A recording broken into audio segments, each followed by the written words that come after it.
Hi అండి అందరికీ. ఈరోజు మన రెసిపీ డ్రై ఫ్రూట్ జామ్ అండి. ఆల్రెడీ మీకు నేను లాస్ట్ వీడియోలో చెప్పాను, దాని ప్రిపరేషన్ కూడా నేను నెక్స్ట్ వీడియోలో పెడతాను అని. ముందుగా స్టవ్ ఆన్ చేసుకొని దాని మీద ఒక గిన్నె పెట్టుకొని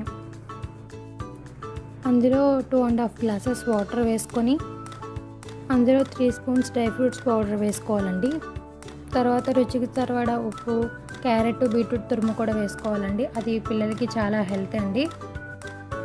అన్నీ వేసుకున్న తర్వాత ఇప్పుడు దాన్ని మీడియం ఫ్లేమ్లో పెట్టుకొని అస్తమానం గరిటెతో కదుపుకుంటూ ఉండాలి అండి, లేకపోతే ఉండలు కట్టేస్తాయి.